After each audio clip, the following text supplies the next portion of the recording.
아멘. 안녕하세요. 무슨 안식일이에요? 소리 작아.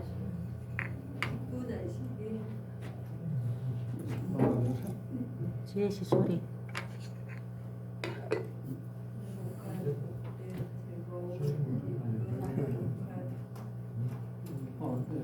미안합니다. 마이크 테스트. 이제 됐습니다. 여러분 하나 골라 잡으세요. 전부 다 좋습니다.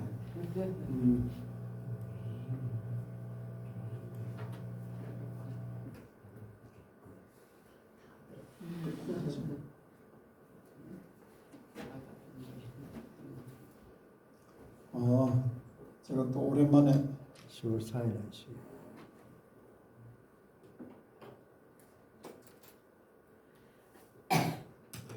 오랜만에 서니까 또 얼굴을 잊어먹습니다.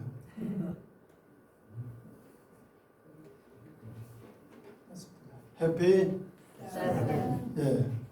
자, 한 주일을 또 이렇게 하나님의 은혜로 잘 지내고 저희는 또 여러분들의 많은 사랑과 격려 속에 잘 지냈습니다. 너무나 감사드립니다. 예, 날씨가 좀 이렇게 차분하다고 할 수 있는데 이런 날은 뭐가 좀 생각납니까?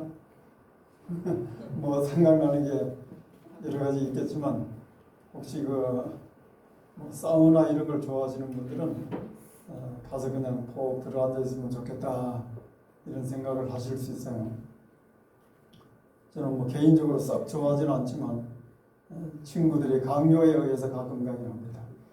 그런데 하나님께서 매 주일 한 주일마다 우리에게 주시는 이 안식일 이 하루 이것의 귀한 그 의미와 축복 그것을 제가 생각해 보면서 어떤 면에서 사우나와 비슷하다 하는 생각을 하게 됐어요. 어떤 면에서 그럴까요? 뭐 우리 생각이 각각 다를 수 있습니다. 우리가 따뜻한 물속에 들어가면 마음이 차분해지고 긴장이 풀리고 평안함을 느끼죠. 그리고 또 거기서 우리가 뭐랄까 몸에 묻은 때들을 다 씻어내고 깨끗하게 되고 정결하게 되고 이제 성경에서는 그것을 거룩한 것과 연관시켜서 우리에게 말씀을 하고 있습니다. 그래서 이 어떤 면에서 참 유사한 점이 있다 그렇게 생각을 하게 되었습니다. 거기에 들어가서 느끼는 그 뭐 평안함, 쉼 이런 것이 하나님께서 안식일을 통해서 이 시간을 통해서 우리에게 주시는 그런 축복들입니다. 그래서 안식일 시간은 어떤 면에서 사우나와 비슷하다 이런 생각을 한번 해보게 되었습니다. 오늘은 제가 여러분 보시는 대로 믿음의 사모곡이라고 하는 제목을 한번 가지고 말씀을 생각하게 되었습니다. 우선 어제 새로 이렇게 또 이곳에 오신 여러분들 반갑고 환영합니다. 여기에 얼마나 계실지 모르지만 일단 우리는 이곳에 왔으면 계급장 다 떼내고 같은 식구들입니다. 사우나에 들어갈 때 뭐 누가 누군지 모르잖아요. 대장과 쫄병 다 같습니다. 이 다건강 힐링센터에 오면 우리 계급장 다 떼고 그냥 한 가족으로 그렇게 서로 위하고 격려하고 기도드리고 사랑하면서 살아가는 가족들입니다. 그래서 서로 어색해하지 말고 다 우리 같은 식구다 그렇게 생각하고 관심을 가지고 지내면 우리 모두에게 좋다고 그렇게 생각합니다. 오늘 제가 택한 이 제목, 원래 그 사모곡은 여러분 다 귀에 익숙한 말씀이잖아요. 작자 미상, 어떤 분이 자기 어머니를 그리는 그런 시라 그럴까요? 시조를 읊은 것을 우리는 잘 알고 있습니다. 그 사모곡 한번 볼까요? 그 전에 제가 한 집을 여러분에게 좀 보여드리겠습니다. 이건 미국에 있는 집이에요.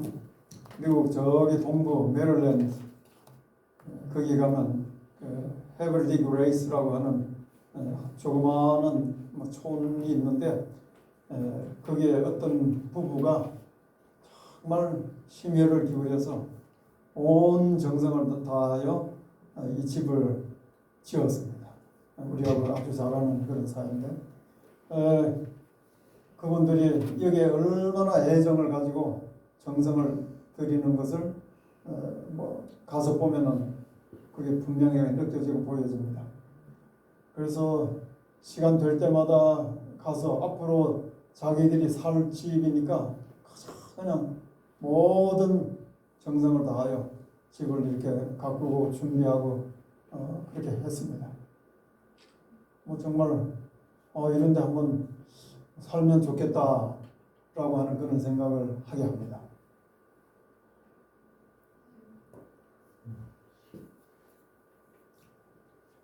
제가 이름을 이야기해도 여러분 모르시니까 관계가 없어요.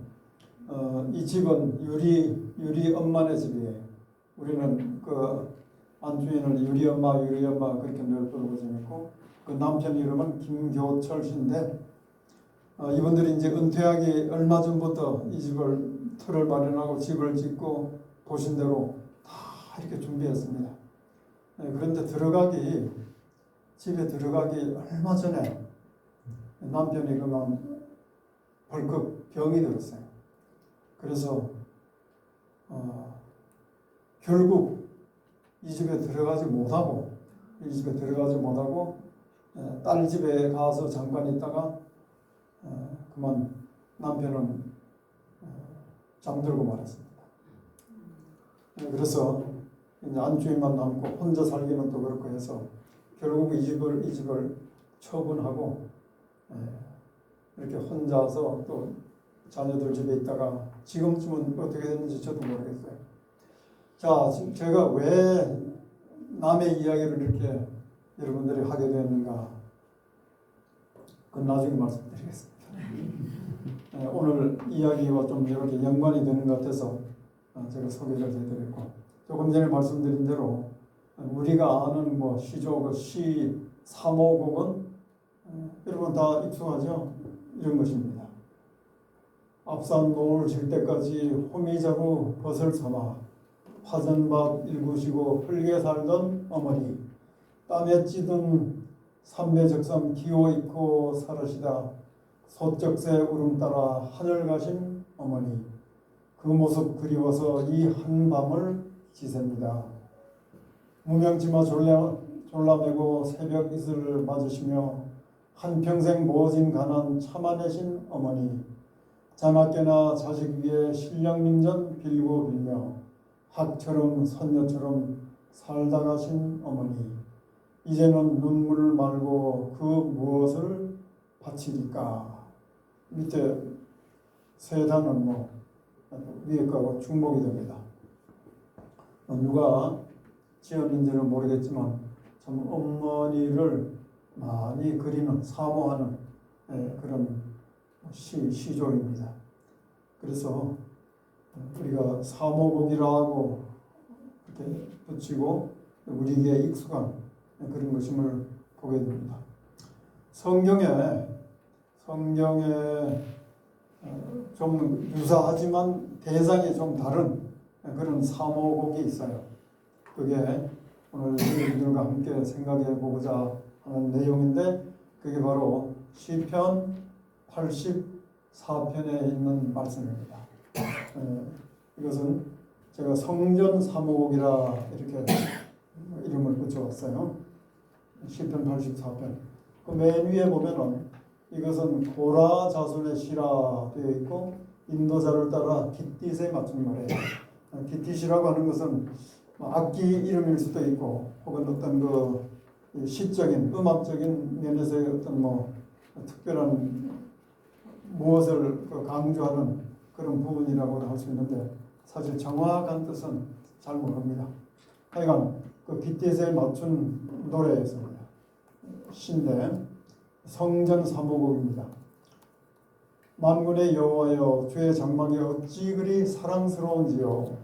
내 영혼이 여호와의 궁정을 사모하여 쇠약하며 내 마음과 육체가 살아계시는 하나님께 부르짖나이다.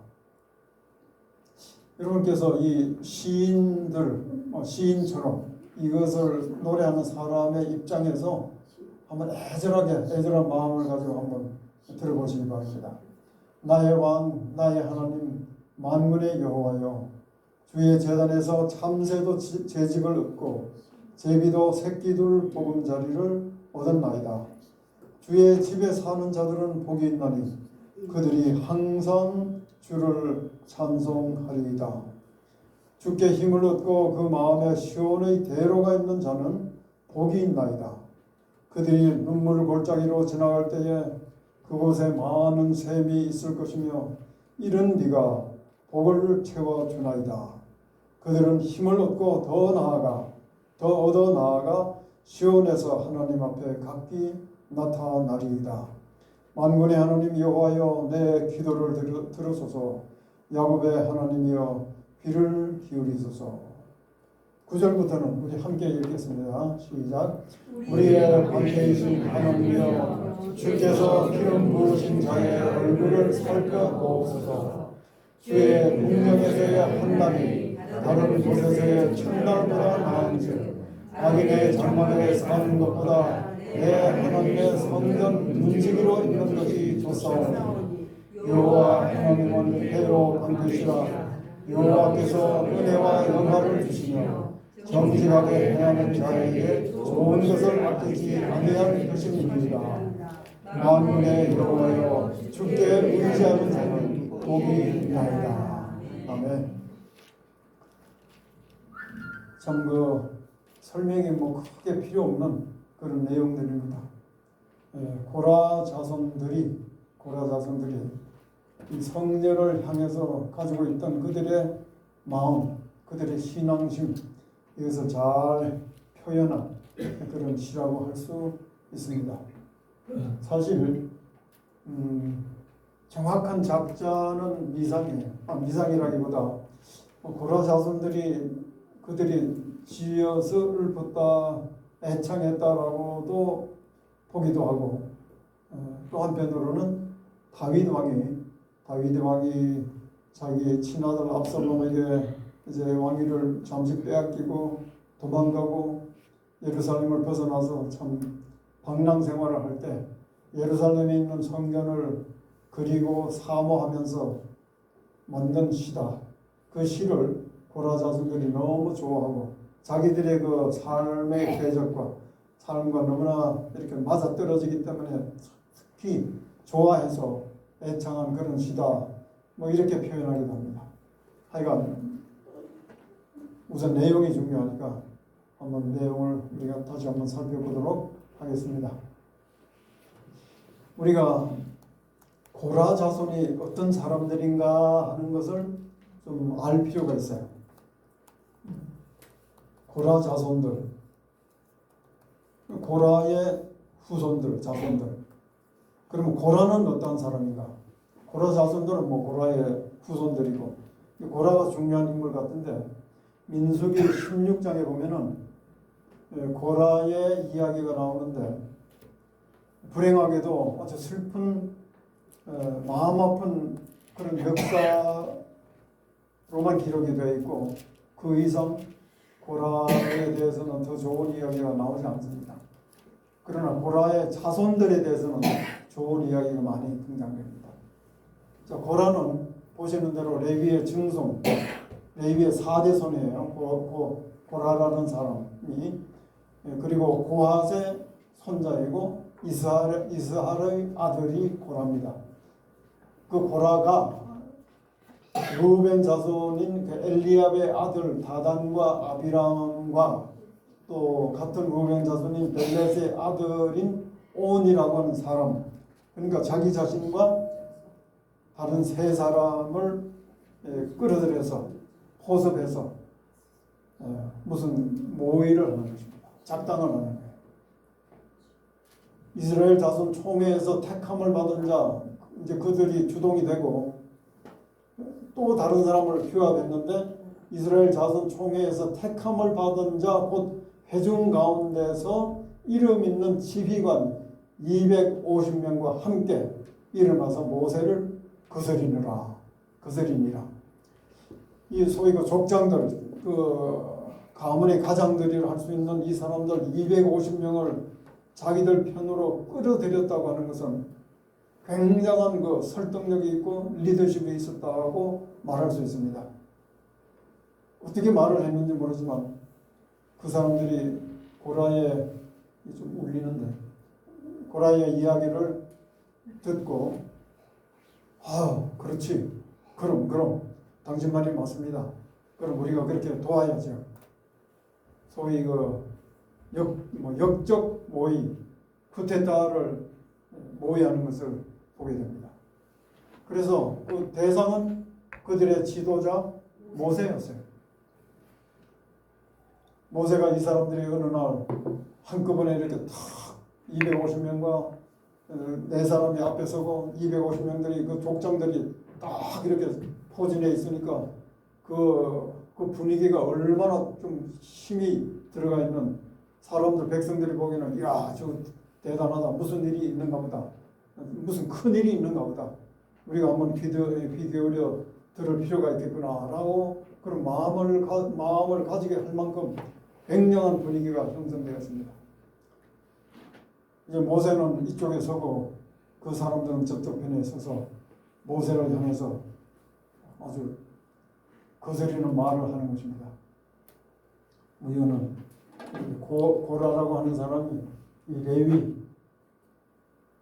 야곱의 셋째 아들인 레위의 4대 손자라고 하는, 그래서 이 제사장 계통, 그 레위 지파의 아주 직통 자손입니다. 택함을 받은 지파의 후손이에요. 고라가 그런 훌륭한 특권을 가진 그런 사람이었습니다. 그런데 이제 모세가 저쪽에 있고 이 사람이 고라로 보여져요. 그리고 이제 다른 네 사람은 그 뒤에 있고 그 뒤에 족장들 250명이 다 서서 모세와 아론을 거스려서 말을 합니다. 너희가 분수에 지나도다. 회중이 다 각각 걸어가고 여호와께서도 그들 중에 계시거늘 너희가 어찌하여 여호와의 총회 위에 스스로 높이느냐. 이거 정면 그 리더십에 대한 정면 도전을 지금 하는 것입니다. 여러분 모세의 입장에 계신다면 어떻게 반응을 하시겠어요? 기가 막힌 일이 아닙니까? 하나님께서 세우신 종 모세를 향해서 같은 레위 지파인데 이 고라가 네가 어찌하여 스스로 여호와의 총회 위에 자신을 높이는가? 그러니까 너만 지도자냐?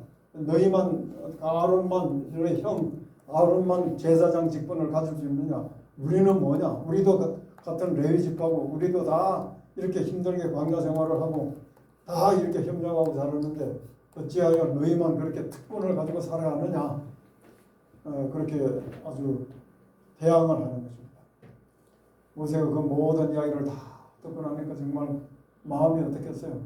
착잡하고 기가 막히겠죠. 그래서 모세는 속으로 기도를 드리면서 하나님께 이 모든 것을 이제 의논하는 것입니다. 먼저 그가 자기 임의로 스스로 그런 직분을 수행하는 것이 아님을 분명히 이야기하고 있습니다. 여호와께서 나를 보내사 이 모든 일을 행하게 하신 것이라고 말합니다. 그러면서 그 중간에 모든 걸 생각하고 이제 모세가 하나님의 그 명령을 따라서 단호한 심판을 그들에게 내립니다. 그렇지 않으면 그들에게 즉석 심판을 내리지 않고 그냥 이 문제를 뭐 조금 약한 방식으로 어떻게 해서 넘어간다면 굉장한 혼란과 문제가 있을 것을 알고 하나님께서 이 일을 허락하시고 지시하셨습니다. 그렇게 해서 모세는 그 모든 것에 따라서 그들에게 그야말로 죽음을, 사형을 선고하는 것입니다. 29절에 곧 이 사람들의 죽음이, 모든 사람들의 죽음이 모든 사람과 같고 그들이 당하는 벌이 모든 사람이 당하는 벌과 같으면 여호와께서 나를 보내심이 아니거니와. 이 사람들이 뭐 이름에도 불구하고 그냥 그대로 자연적으로 그 모든 것이 다 뭐 그냥 쉽게 넘어가는 일이 된다면은 그거는 하나님께서 나를 보내신 것이 아니라고 할 수도 있다. 그러나 30절 만일 여호와께서 새 일을 행하사 그 자리에서 당장 땅이 입을 열어 이 사람들과 그들의 모든 소유물을 삼켜 산채로 수월에 빠지게 하시면, 수월, 무동, 음부, 수월에 빠지게 하시면 이 사람들이 과연 여호와를 멸시하는 것인 줄을 너희가 알리라. 그가 이 모든 말을 마치자마자 그들이 섰던 땅바닥이 갈라지니라. 땅이 그 입을 열어 그들과 그들의 집과 고라에게 속한 모든 사람과 그들의 재물을 삼키매 그들과 그의 모든 재물이 산채로 수월의 무덤에 빠지며 땅이 그 위에 다시 덮이니 그들이 회중 가운데서 망하니라. 뭐 화가 저렇게 그렸습니다만 하여간 비슷한 저런 식으로 결말이 났겠죠. 참 정말 끔찍한 일이 이스라엘 백성들 진영에서 일어났습니다. 끔찍한 일이 났어요. 고라, 주동자 고라가 다른 세 사람을 포섭하고 또 족장 250인을 포섭해서 반역을 일으켰지만 하나님의 심판이 그들에게 즉석으로 임해서 이 일이 다 이렇게 마치게 되었습니다. 그런데 조금 전에는 고라와 그 모든 가족들 그들에게 속한 재물이 땅속에 다 매장됐다고 했는데 민수기 26장 한참 뒤에 26장에 보면은 땅이 그 입을 열어서 그 무료와 고라를 삼킴에 그들이 죽었고 당시에 불이 250명을 삼켜 징계가 되게 하였으나 우리는 전체적으로 보면 모두가 죽었다라고 이렇게 보여지는데 11절에 보면은 그러나 고라의 아들들은 죽지 아니하였더라. 상당한 이 반전이 일어나는 것을 보게 됩니다. 고라의 그 직접적인 아들들은 죽지 아니하였다는 겁니다. 보통 뭐 왕을 이을 그 후손들, 그 세자들은 다른 사람이 왕위를 이렇게 이어받으면 그 모든 후손은 다 일부러라도 죽이고 하는데 하여간 고라의 아들들은 죽지 아니했습니다. 말하자면 살아남았어요. 살아남았는데 우리가 뭐 여러 가지로 추정해 볼 수 있습니다. 아버지의 말을 듣고 그들이 아들들이 듣고 그래서 옳지 않다. 아무리 아버지지만 우리가 그 일만은 협조할 수 없습니다. 아버지 미안합니다. 저희는 그 일에 가담할 수 없습니다. 라고 그렇게 해서 분명히 하나님의 뜻에 부합된 그런 선택을 한 것으로 보여집니다. 결론적으로 그렇잖아요. 그렇죠? 그래서 그들은 죽음을 면했습니다. 자, 그들이 생존했는데 문제는 우리 이 세상 사람들, 우리 비록 교회 내에 집단이라 할지라도 사람들이 많이 모여서 있으면은 분명히 거기에는 자꾸 말이 많아요. 소위 그 가십이 많이 있습니다. 그래서 이 고라의 아들들은 그때부터 자기 아버지 사건 이후부터 계속적으로 아주 침울하고 어려운 그 환경에서 살아가게 됩니다. 사람들이 뭐 시시때때로 툭 하면 이야기하지 않겠어요? 쟤들은 저주받아 죽은 고라의 자녀들이다. 고라의 자식들이다. 고라의 자식들이다. 또 세대가 좀 지나면서 그런 이야기가 자꾸 회자되고 저 사람들은 고라가 이런 사람이었는데 그 후손들이야. 그 자식들이야. 고라의 자손들이야. 그래서 상당히 참 어려운 그런 그 심적인 상태에서 살아갔다고 우리가 쉽게 추정해 볼 수 있습니다. 그런데 그 뒤에서 쭉 성경의 이야기를 보면은 상당한 그 신앙적인 반전, 환경적인 생활적인 반전이 일어나는 것을 보게 됩니다.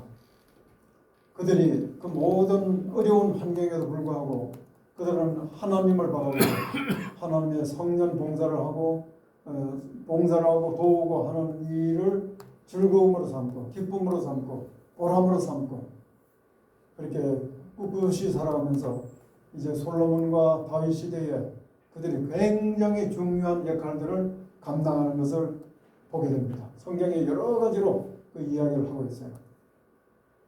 솔로몬이 예루살렘에서 여호와의 전을 세울 때까지 저희가 회막에서 찬송하는 일을 하되 그 반열대로 직무를 행하였더라. 이제 찬양대들이 찬양하는 그 반열들이 조직되고 있는데 거기에 고라의 후손들 헤만과 에비아삽 고라의 아들 에비아삽이 그 중요한 그 찬양대 지도자로 그렇게 선정되고 봉사하는 것을 보게 됩니다. 여러분 헤만이라고 하는 이름은 굉장히 유명한 사람으로 이름이 익숙지 않아요? 맞죠?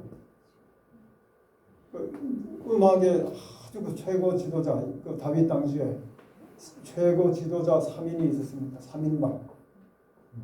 다 아시죠? 헤만, 아삽 이름 또 여두둔. 그러니까 아삽과 헤만과 여두둔은 음악의 3인방 거장이었어요.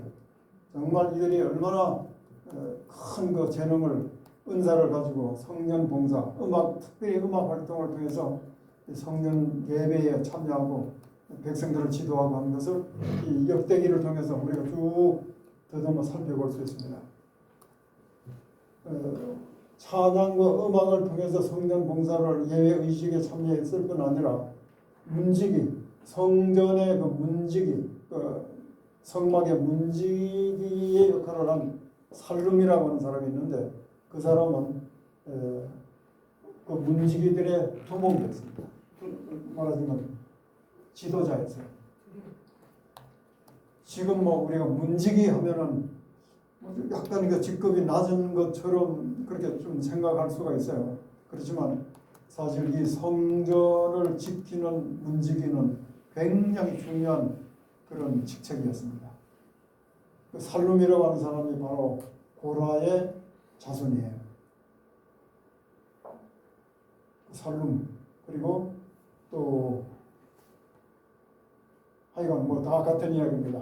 고라의 증손 쭉 해서 그들이 다 성전 하여튼 예배 교회 성전 성막 그 일을 봉사하고 하는 그 모든 일에 종사했다고 하는 것입니다. 그리고 이제 시간이 좀 더 지나가서 이제 다윗이 아까 제가 처음에 말씀드린 대로 그의 아들 압살롬에게서부터 왕위를 찬탈당하고 임시로 쫓겨나서 왕궁에서 쫓겨나서 예루살렘 밖으로 도망갔을 때에 이거는 그 조금 전입니다. 시글락이라고 하는 그 굴에 숨어 있을 때에 그 다윗을 지키는 용사들이 있었는데 그 중에 고라 사람들 엘가나와 몇 사람이 함께 있었다 이겁니다. 그리고 이제 그 뒤에 한참 시간이 지나서 유다의 그 여호사밧 왕 때 전쟁이 있었는데 침범이 있었는데 그때 역대상 20장은 굉장히 유명한 성경장이에요.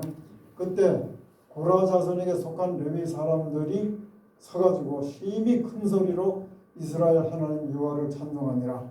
그렇게 했을 때에 말하자면 화살을 한번 쏘아보지 아니하고 적군을 하나님의 그 섭리에 의해서 다 물리치게 되었는데, 그때 아주 결정적인 대가를 한 사람들이 고라 자손들.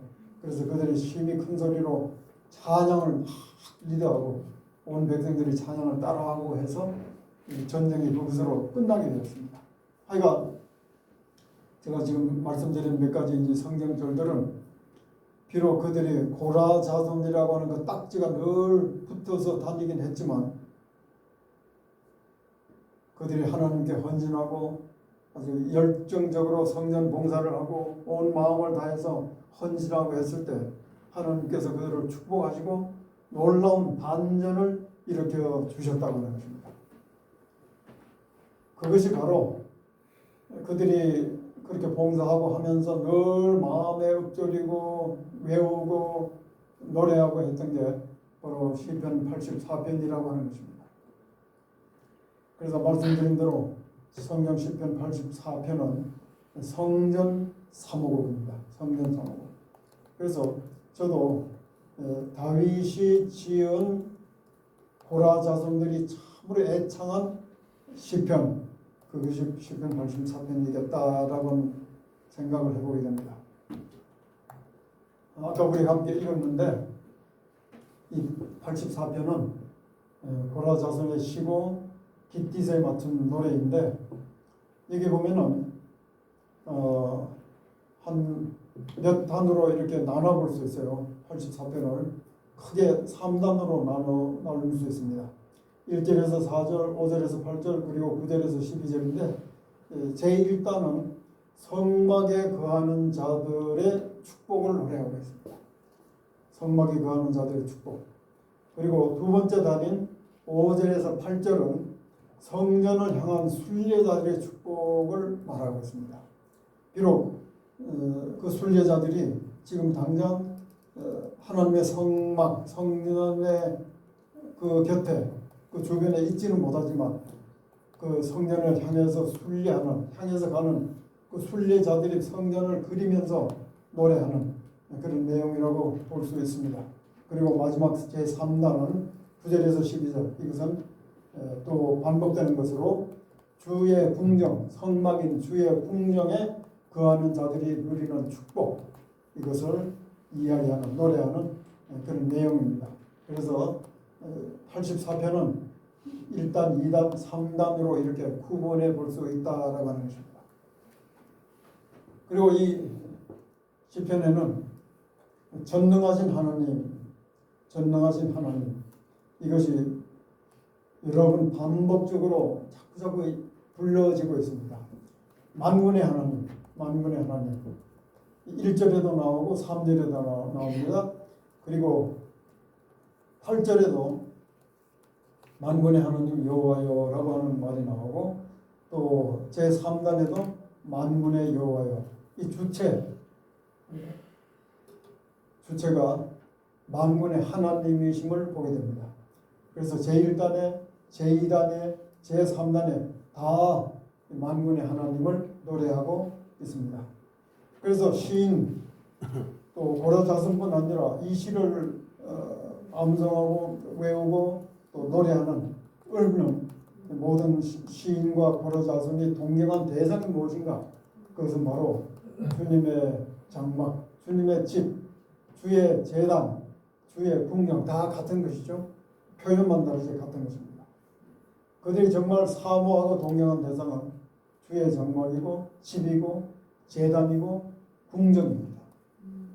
그들이 계속 하나님의 집을, 하나님의 성전을 그리면서 살았다라고 하는 것입니다.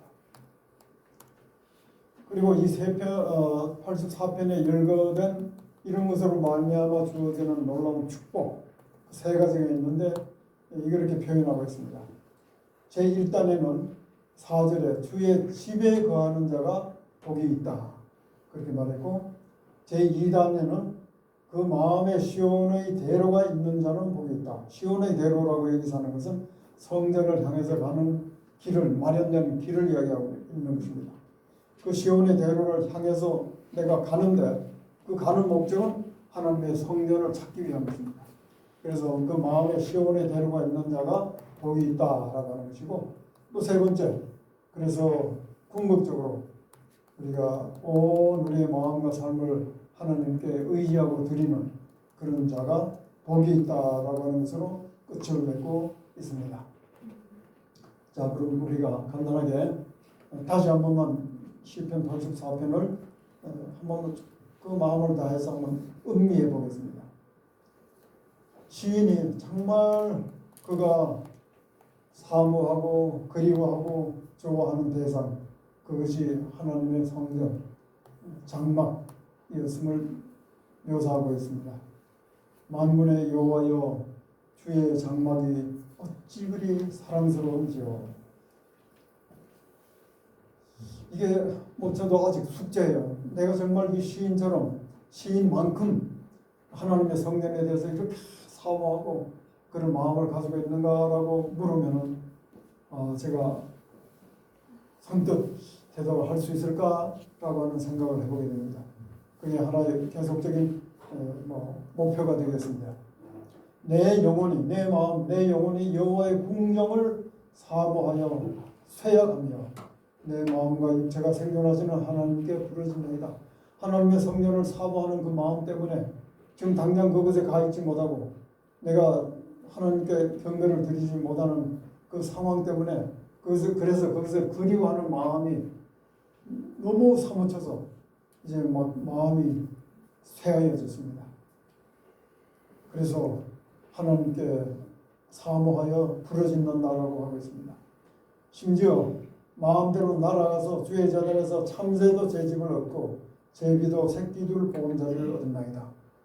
참새와 제비들은 홀홀 날아서 하나님의 성전 어디에 또 혹시 둥지를 들고 집을 주고 그렇게 마음껏 살아가는데 나는 왜 그곳을 가지 못하는가 하는 그런 애틋한 마음을 여기서 보이고 있습니다.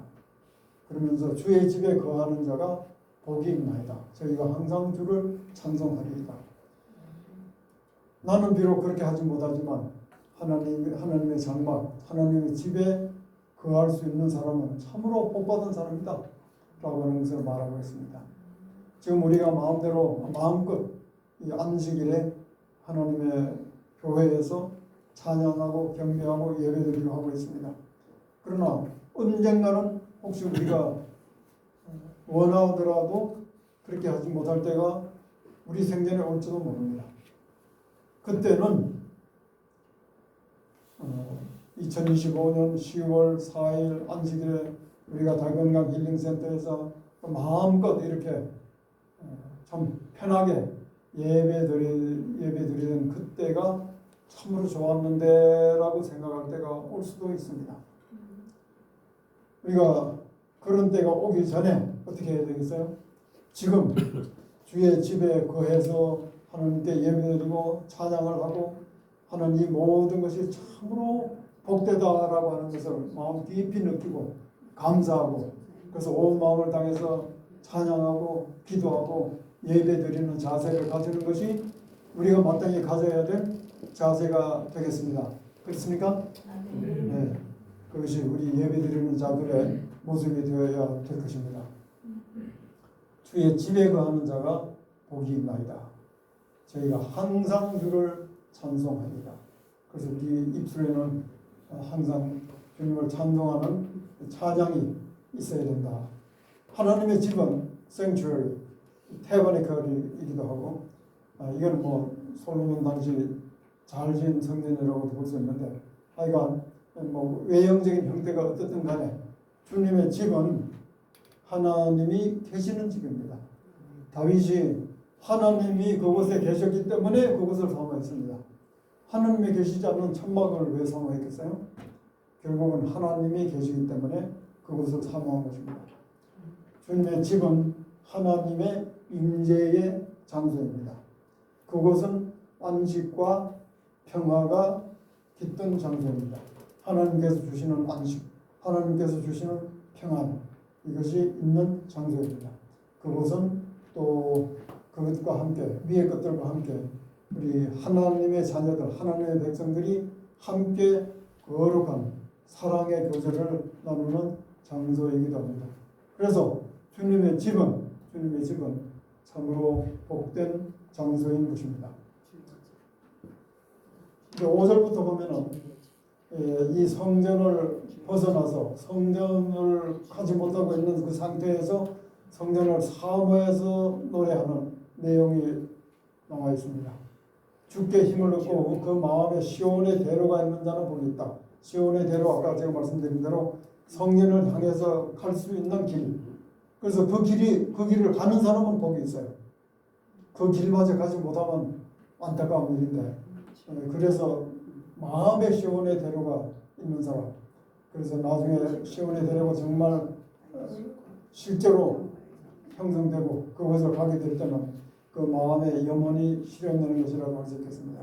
그런데 그 시온의 대로긴 하지만 사실은 이제 그 추상적으로 심리적으로는 하나님께로 가는 길이기 때문에 대로라고 했지만 실제로는 상당히 험한 길이었어요.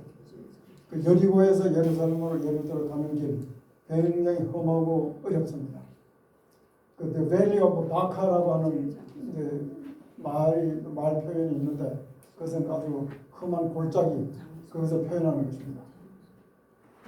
그래서 6절에 저희는 눈물 골짜기로 통행할 때라고 표현했습니다. 그것이 그냥 뭐 아주 탄탄대로 아스팔트가 깔려진 그런 평탄한 길이 아니라 사실 어떤 면에서는 하나님께로 가는 길은 가시밭길, 십자가의 길, 좁은 길입니다. 그렇기 때문에 그것이 눈물 골짜기라고 할 수 있어요. 그렇지만 이 눈물 골짜기를 인내하면서 하나님을 바라보고 인도자를 바라보고 통과할 때 그것이 많은 사람들에게 나눠주는 샘의 근원이 될 수 있다라는 것입니다. 그곳으로 많은 샘의 곳이 되게 하며 이런 은택을 입히나이다. 그래서 저희가 실제로 힘을 얻고 더 얻어 나아가 시온에서 하나님 앞에 각기 나타나리이다. 이 모든 과정을 이기고 나간 사람이 누리는 특권입니다. 그러면서 그곳에 끝까지 갈 수 있도록 만군의 하나님 여호와여 내 기도를 들으소서 야곱의 하나님이여 귀를 기울이소서라고 기도를 하는 것입니다. 그래서 이 The Valley of Baca라고 하는 그 험한 골짜기를 갈 때 능력의 하나님, 전능하신 하나님께 기도를 드립니다. 눈물 골짜기를 통행할 때 그렇지만 결국에는 그것이 축복의 길이 되는 것을 체험적으로 경험하게 되는 것입니다. 시편 23편에 내가 사망의 음침한 골짜기로 다닐지라도 결국은 주의 지팡이와 막대기가 나를 안위하시고 인도하시기 때문에 통과를 잘하고 이제 주의 잔이 넘치는 놀라운 축복을 노래하잖아요. 눈물 골짜기로 통행하지만 결국엔 그것을 잘 통과하고 오히려 그것이 샘이 솟는 축복의 그런 장소가 되게 한다. 예를 들면은 여러분 그 철로역정이라고 하는 책 아시죠? 철로역정. 네. 그래서 기독교에 있어서 불후의 그 명작인데 기독교가 하나님의 도성을 장망성을 향해서 여행하는 것 말하자면 삶의 일지를 그린 책인데 아주 유명한 책입니다. 영국의 존 버년이라고 하는 사람이 신학 문제로 12년간 목사를 했는데 바로 옥에서 지은 책이에요. 그가 비록 옥중에 있었지만 눈물이 골짜기 옥중에 있었지만 그것이 뭐가 되게 했어요? 샘의 곳이 되게 했습니다. 그가 옥에서 철로역정이라고 하는 그 책을 집필함으로 말미암아 그 당시 사람들뿐 아니라 오늘날 우리까지 그 철로역정이라고 하는 그 책을 통해서 신앙적으로 많은 도움을 받고 사는 것입니다. 그래서 그는 자기의 옥살이가 샘의 근원이 되는 것으로 삼았다고 하는 것입니다. 또 사도 요한은 잡혀서 발모섬에 유배되어 갔습니다. 그럼 거기서 외로운 섬에서 어떻게 생활했어요? 물론 외로운 섬이었습니다. 거기서 뭐를 썼어요? 무슨 책을 썼어요? 네, 요한계시록을 썼습니다. 그래서 오늘날 우리가 하나님을 예수님을 만나기 직전에 살아가는 신앙을 하는 우리가 어떤 이 세상의 그 역사가 앞으로 어떻게 될 것이며 우리가 어떤 자세를 가지고 살아가야 될 것에 대해서 이 계시록이 없으면 우리가 이 모든 것을 알 수가 없습니다.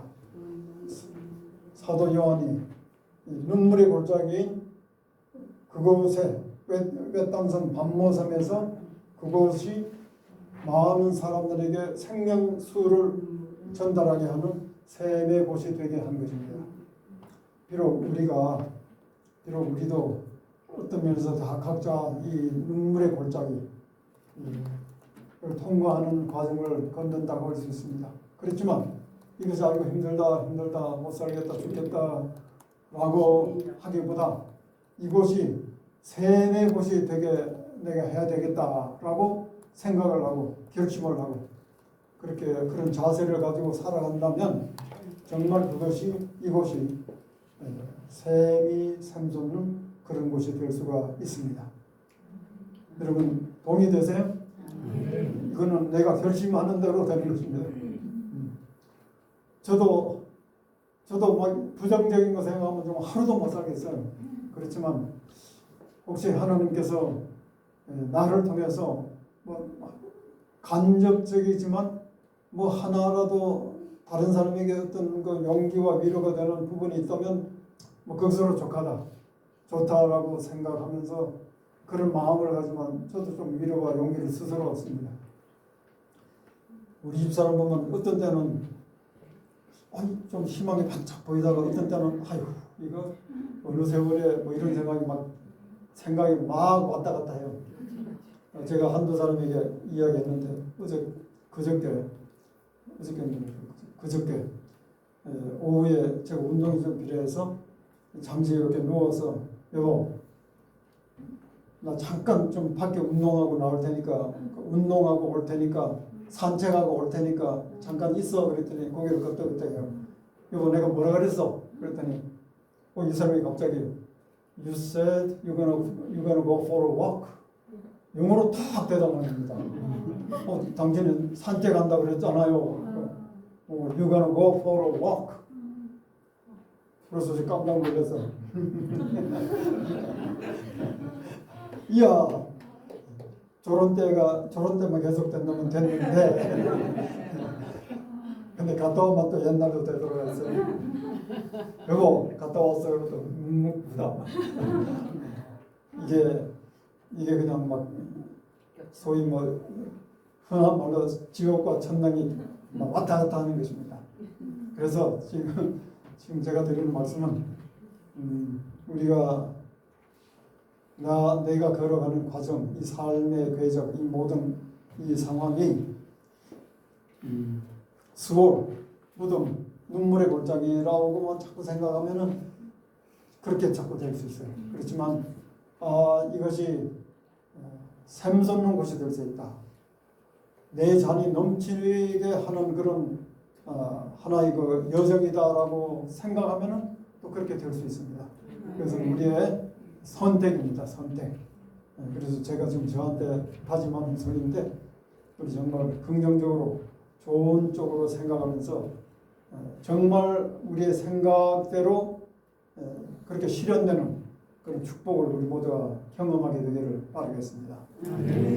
자 이제 제가 말씀을 마무리하도록 하겠습니다. 마지막 단에 보면은 이제 하나님의 성전을 향해서 성전을 사모하는 그 노래를 쭉 읊으면서 마지막 단에서 시인은 우리의 방패이신 하나님이여 주의 기름 부으신 자의 얼굴을 살펴보옵소서. 이 모든 여정에서 주님의 은혜가 함께 하시기를 기도하면서 그 성전 사랑을 또 이렇게 표현하고 있습니다. 주의 궁정에서 주의 집에서 장막에서 다 같은 이야기죠. 주의 궁정에서 한 날이 다른 곳에서 몇 날보다 좋아요? 첫날보다 나은 적 악인의 장막에 거함보다 내 하나님 문지기로 있는 것이 좋사오니 그 고라의 자손들이 그 살룸이라고 하는 사람이 성령 문지기로 계속 일했잖아요.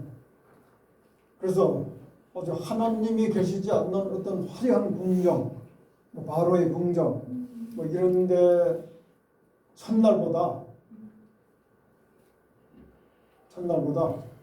하나님 문지기로 장막에 하루가 훨씬 더 가치 있고 좋다고 하는 것을 비교적으로 이야기하고 있습니다. 여호와 하나님은 해요 반드시라. 여호와께서 은혜와 영화를 주시며 정직히 행하는 자에게 좋은 것을 아끼지 아니할 것이니라. 만군의 여호와여 주께 의지하는 자는 복이 있나이다. 이렇게 해서 시편 84편의 시가 마치게 되는 것입니다.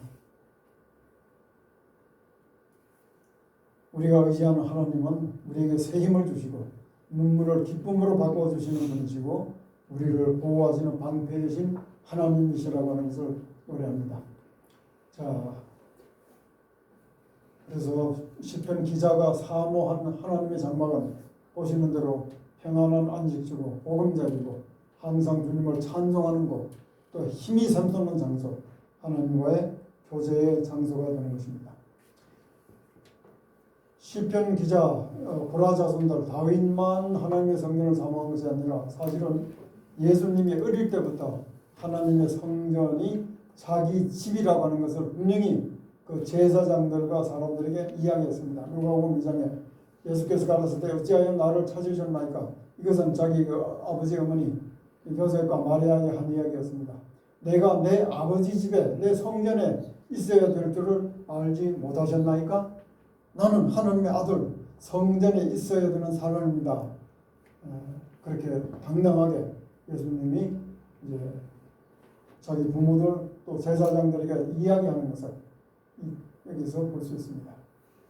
자, 마지막으로 이 고라 자손들이 또 읊은 시가 또 하나 있는데 시편 42편입니다. 그들은 하나님의 성전을 사모했는데 하나님의 성전에는 하나님의 말씀이 있고 궁극적으로 하나님이 계시는 것입니다. 고라 자손들의 시, 이 시편 42편도 시편 84편과 함께 굉장히 연관되는 그런 시입니다. 함께 읽어볼까요? 시작. 하나님이여 사슴이 신의 물을 찾기에 갈급한 같이 내 영혼이 주를 찾기에 갈급하나이다. 내 영혼이 하나님 곧 생존하시는 하나님을 갈망하니 내가 어느 때 나아가서 하나님 앞에 배울고 사람들이 종일 맞으라 하는 말이 내 하나님이 어디 있느냐 하니 내 눈물이 주야로 내 음식이 되었도다. 내가 전에 성의를 지키는 무리와 동행하여 기쁨과 찬송의 소리를 바라며 저희를 하나님의 집으로 인도하였더니 이제 이 일을 기억하고 내 마음이 상하는도다. 내 영혼아 내가 어찌하여 낭만하며 어찌하여 내 속에서 불안하여 하는고 너는 하나님을 바라라. 그 얼굴의 보호심을 인하여 내가 오히려 찬송드리리라. 아멘. 네. 하나님의 성전을 사모하고 하나님을 찾는 이것이 마치 사슴이 굶주리면 견디지 못합니다. 특히 그 사양, 뭐 이런 동물들은 며칠 굶으면 며칠 물을 마시지 못하면 몸에 막 냄새가 풍겨서 사냥꾼들에게 쉽게 포착이 됩니다. 그래서 물을 마시지 않으면 그건 죽음이나 마찬가지예요. 그래서 사슴이 물을 찾는 것은 다른 어떤 동물보다 더 처절하고 애절한 것입니다. 그래서 시인이 이렇게 표현했어요. 자, 이제 마지막으로 이 찬양 하나, 마이크 찬양 하나 듣고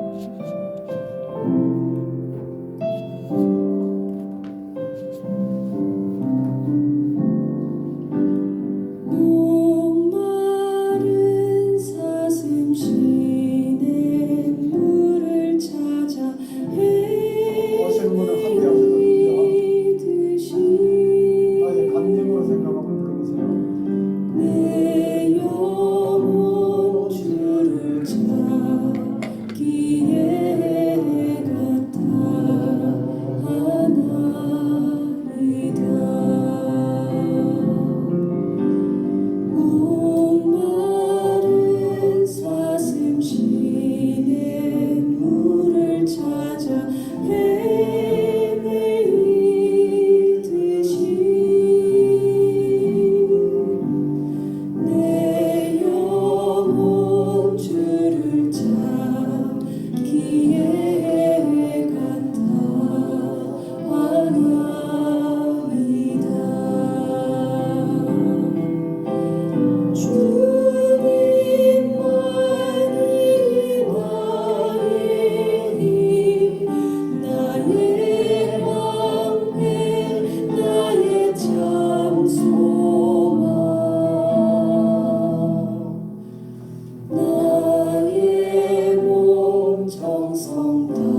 상징이 되시기를 간절히 바라겠습니다.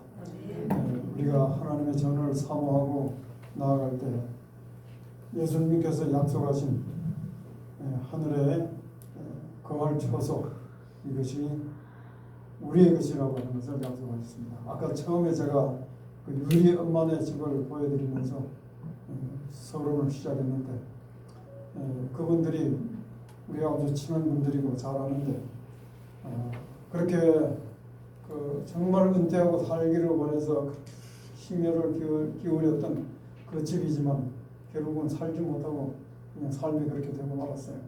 그러나 우리는 영원한 하나님의 나라, 영원한 하나님의 장막이 실존하는 하나님의 나라를 사모하고 계속 살아갈 때 그것은 실제 우리의 경험이 될 수가 있습니다. 자, 오늘 여기 계신 우리 모두 한 사람도 예외 없이 주님의 나라의 백성들이 다 되시기를 간절히 소망하면서 말씀 마치겠습니다. 아멘.